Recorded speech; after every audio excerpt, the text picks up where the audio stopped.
नमस्कार दोस्तों, स्वागत है आप लोगों का हमारे YouTube चैनल गरुड़ ग्रंथ पर। नमस्कार दोस्तों, हर हर महादेव, जय शिव शंभू। दोस्तों, क्या आपके पितर आपसे नाराज हैं और क्या आपको लगता है कि आपके पितरों की वजह से आपके घर की सुख शांति में रुकावटें आ रही है और आपके कार्य नहीं बन रहे हैं, या आप संतान की कमी और धन की कमी या कर्ज से परेशान हैं, या आपका भाग्य आपका साथ नहीं दे रहा है? तो दोस्तों, इस बार के पितृपक्ष में अगर आप दीपक से जुड़ा ये आसान सा उपाय कर लेते हैं तो आपके सभी पितृ दोषों का तुरंत ही नाश हो जाएगा और आपको मिल जाएगी सभी संकटों और कष्टों से मुक्ति। और दोस्तों, इस एकमात्र उपाय को करने से आपको धनवान मालामाल होने से कोई नहीं रोक सकता और आपकी जो भी मनोकामना है वो भी पूरी हो जाएगी। दोस्तों, इस बार 29 सितंबर 2023 से पितृपक्ष बहुत ही दिव्य और दुर्लभ संयोग लेकर आए हैं। दोस्तों, इस पितृपक्ष में राजयोग कालसर्प दोष के साथ साथ धन लक्ष्मी योग भी बन रहा है, जिसकी वजह से इस बार के पितृपक्ष श्राद्ध का बहुत अधिक महत्व बढ़ गया है। और इस पितृपक्ष पर यदि आप दीपक से जुड़ा ये आसान सा उपाय कर लेते हैं तो आपकी सभी समस्याओं का तुरंत ही अंत हो जाएगा। इसलिए दोस्तों को आखिर तक जरूर देखें। और अगर आप भी अपने जीवन में महादेव की कृपा पाना चाहते हैं और पितरों का आशीर्वाद पाना चाहते हैं तो वीडियो को लाइक करके कमेंट में हर हर महादेव लिखना ना भूलें। दोस्तों, भाद्रपद मास की पूर्णिमा से श्राद्ध पक्ष शुरू होकर अश्विन मास की अमावस्या पर समाप्त होते हैं। इस बार श्राद्ध पक्ष 29 सितंबर से 14 अक्टूबर तक रहेंगे। ये दिन पितरों को समर्पित होते हैं। श्राद्ध पक्ष को पितृपक्ष, लागत श्राद्ध आदि नामों से भी जाना जाता है। जैसा कि नाम से ही स्पष्ट होता है, पितृपक्ष यह पितरों का पक्ष है, यानी कि ये पितरों को समर्पित दिन होते हैं। इन दिनों में पितरों की आत्मा की शांति के लिए श्राद्ध तर्पण और पिंडदान किए जाते हैं। धार्मिक मान्यताओं के अनुसार पितृपक्ष के दौरान पूर्वजों का तर्पण श्राद्ध नहीं करने से पितृदोष लगता है। पितृपक्ष पितरों को प्रसन्न करने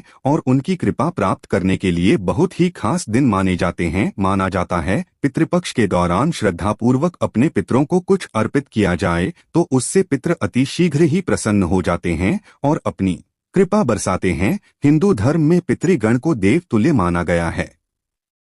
शास्त्रों के अनुसार जिन पर पितरों की कृपा होती है उन्हें सभी देवी देवताओं का भी आशीर्वाद मिलता है। पितृपक्ष पितरों को समर्पित होते हैं, इसलिए इस दौरान कोई भी शुभ और मांगलिक कार्य न करें। पितृपक्ष के दौरान पितरों की आत्मा की शांति के लिए श्रीमद्भागवत गीता का पाठ अवश्य करें। पितृपक्ष यानी कि श्राद्ध पक्ष, जिसे कनागत भी कहा जाता है, यह वह समय होता है जब हमारे पूर्वज धरती पर होते हैं और हम श्राद्ध कर्म करके उनका आशीर्वाद प्राप्त करते हैं। हिंदू धर्म में मृत्यु के बाद श्राद्ध करना बेहद जरूरी माना जाता है।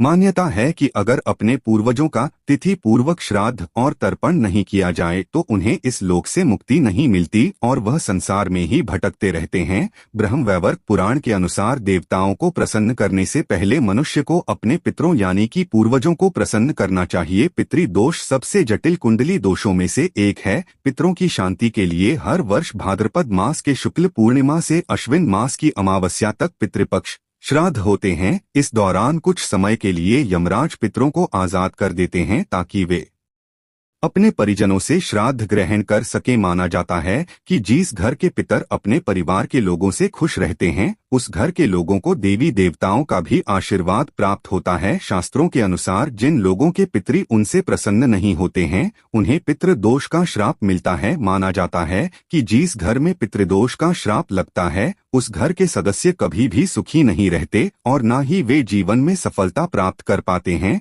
दोस्तों, आज की इस वीडियो में हम आपको पितृपक्ष में किया जाने वाला एक बहुत ही आसान और असरकारक उपाय बताने जा रहे हैं। इस उपाय को करने से भगवान विष्णु और मां लक्ष्मी की असीम कृपा प्राप्त होती है, बिगड़े कार्य बनने लगते हैं, साथ ही पितरों का भी आशीर्वाद मिलता है। पितरों के आशीर्वाद से घर में सुख समृद्धि चली आती है, खुशहाली और शांति बनी रहती है। इसके साथ ही परिवार के सभी सदस्यों को हर क्षेत्र में सफलता प्राप्त होती है और जीवन के सभी कष्टों और दुखों से मुक्ति मिलती है। दोस्तों, इस उपाय को सही प्रकार से करने के लिए आप हमारी इस वीडियो को एंड तक अवश्य देखें और आगे बढ़ने से पहले आपसे रिक्वेस्ट करते हैं कि वीडियो को लाइक जरूर करिएगा, दोस्तों को शेयर कर दीजिएगा और अगर आपने अभी तक चैनल को सब्सक्राइब नहीं किया है तो चैनल को सब्सक्राइब करके बेल आइकन जरूर दबाइएगा। दोस्तों, वैसे तो ये उपाय पितृपक्ष में रोजाना करने चाहिए क्योंकि ये 16 दिन पितरों को समर्पित होते हैं,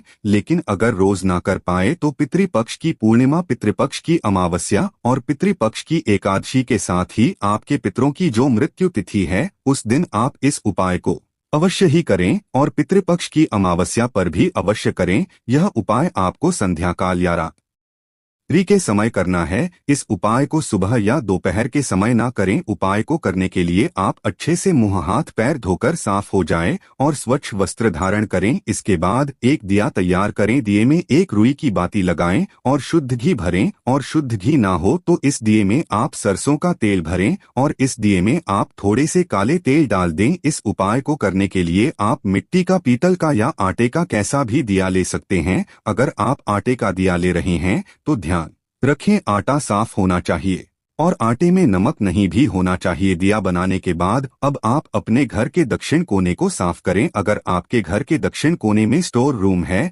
या बाथरूम वगैरह बना है या खाली स्थान नहीं है तो आप अपने रसोई घर के सबसे दक्षिण कोने को साफ करें। अगर रसोई घर में भी ऐसा साफ स्थान नहीं है तो आप अपने किसी भी कमरे के दक्षिण कोने को साफ करके वहां पर इस दिए को रखें। अगर किसी कमरे में भी ऐसी जगह नहीं है तो आप अपने मंदिर के पास साफ स्थान पर इस दिए को आपको ऐसे रखना है कि दिए की जो बात आती है यानी जो लौ है वो दक्षिण दिशा की तरफ होनी चाहिए, यानी कि दिया का मुख आपको दक्षिणी दिशा की तरफ करना है। और यह भी ध्यान रखें कि दिए को सीधे जमीन पर ना रखें। दिए के नीचे कोई कपड़ा बिछा दें या कोई कटोरी प्लेट रख दें हैं या फिर थोड़े से साबुत चावल रख दें। सीधे जमीन पर दिया ना रखें। सीधे जमीन पर रखा हुआ दिया अपूर्ण माना जाता है। दिया जलाने के बाद सबसे पहले आप भगवान श्री गणेश को प्रणाम करें, फिर भगवान विष्णु और माँ लक्ष्मी जी को प्रणाम करें। इसके बाद पितृदेव को प्रणाम करें। भगवान से अपने पितरों की आत्मा की शांति की प्रार्थना करें। इसके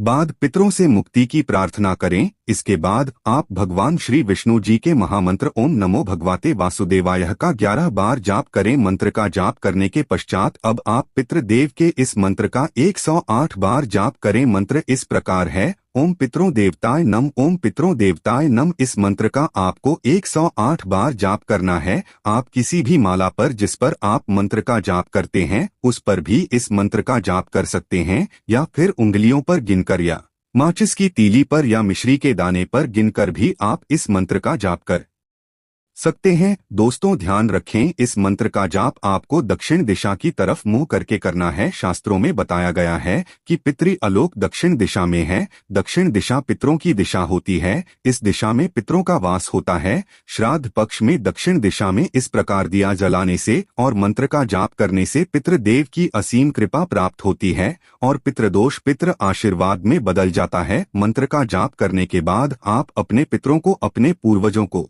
प्रणाम करें और सभी कष्ट, दुख, दरिद्रता को दूर करने की प्रार्थना करें। दोस्तों में इस उपाय को करते समय कुछ बातों का विशेष ध्यान रखें। इस उपाय को करते समय स्वच्छता और पवित्रता का विशेष ध्यान रखें। महिलाएं पीरियड्स के दौरान इस उपाय को ना करें। इस उपाय को जरूरी नहीं है कि परिवार का एक सदस्य ही रोजाना करें, इससे परिवार में कोई भी कर सकता है। और यह भी जरूरी नहीं है कि घर के पुरुष या लड़के ही इस उपाय को करें। इस उपाय को घर की बेटियां, बहुएं भी कर सकती हैं। इसके साथ साथ इस बात का विशेष ध्यान रखें कि पितृपक्ष में आप किसी भी प्रकार की तामसिक चीजों का सेवन न करें। पितृपक्ष में प्याज, लहसुन, मीट, अंडा, तंबाकू, सिगरेट, शराब आदि चीजों का भूलकर भी सेवन न करें और ये दिया आप अपने घर पर ही जलाएं। और अगर आप किसी और के घर गए हुए हैं तो किसी और के घर में आप इस दिए को अपने पितरों के नाम से ना जलाएं। यह उपाय आपको अपने घर पर ही करना है। पितृपक्ष के दौरान कोई भी शुभ कार्य नहीं करना चाहिए। इस दौरान कोई वाहन या नया सामान न खरीदे। रोजाना की जरूरत के अलावा कोई भी नया सामान पितृपक्ष में नहीं खरीदना चाहिए। पितृपक्ष के दौरान नाखून नहीं काटने चाहिए, बाल नहीं काटने चाहिए, दाढ़ी मूछ भी नहीं बनानी चाहिए। पितृपक्ष में गायों, ब्राह्मण, कुत्ता, चींटियों, बिल्ली आदि को भोजन अवश्य ही कराना चाहिए। पितृपक्ष के दौरान कोई भी सौंदर्य प्रसाधन की चीज लगाने से बचें। पितृपक्ष के दौरान लड़ाई झगड़े ना करें, प्रेम से रहे, किसी की भी निंदा ना करें, लड़ाई झगड़े ना करें। पितृपक्ष के दौरान इन सभी बातों का विशेष ध्यान रखें। दोस्तों, अगर आपने दिया चावलों पर रखकर जलाया है तो अगले दिन सुबह उठकर आप उन चावलों को पक्षियों को डाल दें। अगर आपने आटे के दिए का इस्तेमाल किया है तो उस दिए को भी आप पक्षियों को डाल देते हैं। अगर आपने मिट्टी या पीतल के दिए का इस्तेमाल किया है तो आप उस दिए को दोबारा इस्तेमाल कर सकते हैं। तो दोस्तों, आइए अब आपको बताते हैं पितृपक्ष के दौरान कौन सी चीजें आपको भूलकर भी नहीं खरीदनी चाहिए। लोहे का सामान। पितृपक्ष के दौरान लोहे का सामान नहीं खरीदा जाना चाहिए। अगर खरीदा जाता है तो इससे पितृ नाराज हो जाते हैं, साथ ही घर की नकारात्मकता बढ़ जाती है, घर की सुख शांति भी खत्म हो जाती है। यह जीवन में दुर्ख का कारण बनता है। गृह प्रवेश और भूमि पूजन।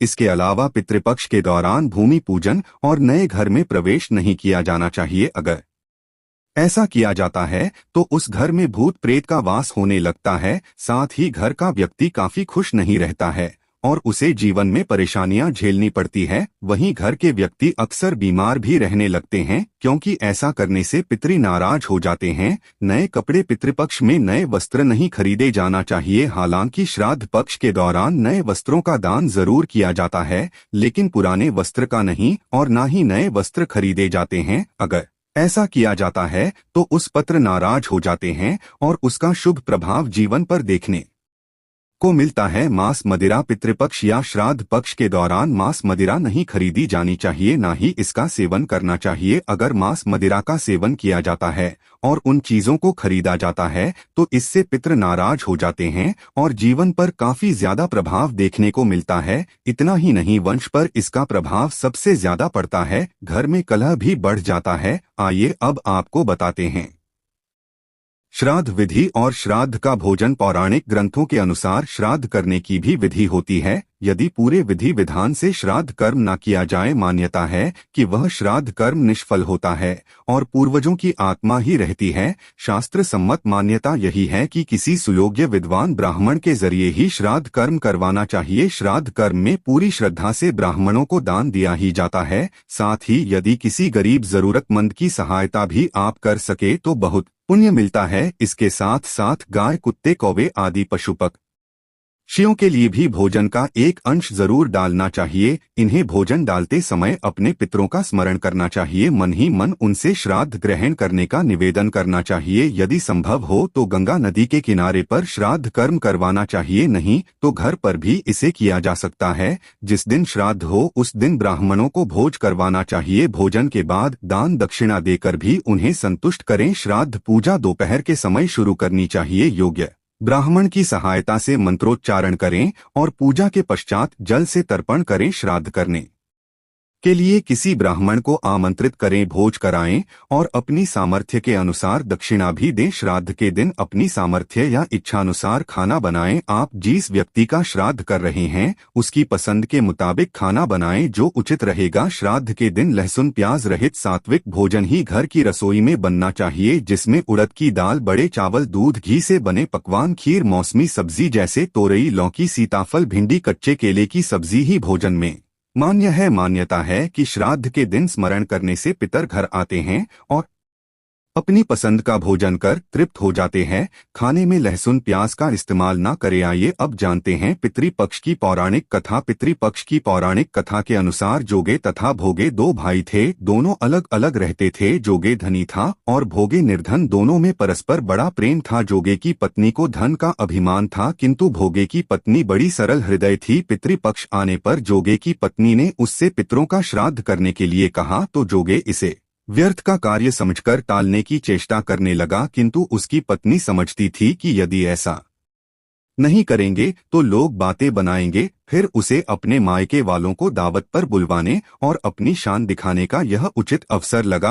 वह बोली, आप शायद मेरी परेशानी की वजह से ऐसा कह रहे हैं, किंतु इसमें मुझे कोई परेशानी नहीं होगी। मैं भोगे की पत्नी को बुला लूंगी, दोनों मिलकर सारा काम कर लेंगी। फिर उसने जोगे को अपने पीहर न्योता देने के लिए भेज दिया। दूसरे दिन उसके बुलवाने पर भोगे की पत्नी सुबह सवेरे आकर काम में जुट गई। उसने रसोई तैयार की, अनेक पकवान बनाए, फिर सभी काम निपटाकर अपने घर आ गई। आखिर उसे भी तो पितरों का श्राद्ध तर्पण करना था। इस अवसर पर न जोगे की पत्नी ने उसे रोका, ना वह रुकी। शीघ्र ही दोपहर हो गई। पितरी भूमि पर उतरे जोग भोगे के पितर पहले जोगे के यहाँ गए तो क्या देखते हैं कि उसके ससुराल वाले वहाँ भोजन पर जुटे हुए हैं। निराश होकर वे भोगे के यहाँ गए। वहाँ क्या था, मात्र पितरों के नाम पर अगियारी दे दी गई थी। पितरों ने उसकी राख चाटी और भूखे ही नदी के तट पर जा पहुंचे। थोड़ी देर में सारे पितर इकट्ठे हो गए और अपने अपने यहाँ के श्राद्धों की बढ़ाई करने लगे। जोगे भोगे के पितरों ने भी अपनी आपबीती सुनाई। फिर वे सोचने लगे, अगर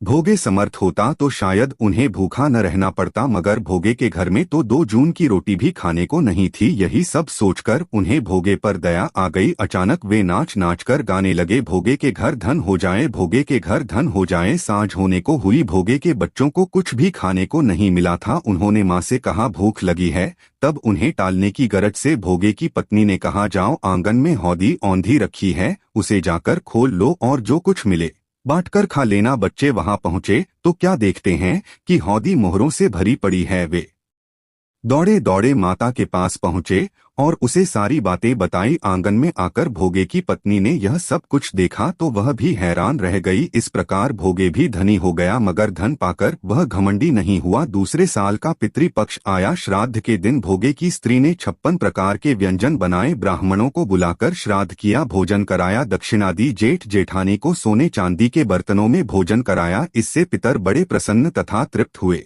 तो दोस्तों, आशा करते हैं पितृपक्ष से जुड़ी ये सभी जानकारी आपको पसंद आई होगी। अगर आपको वीडियो अच्छा लगा हो तो वीडियो को लाइक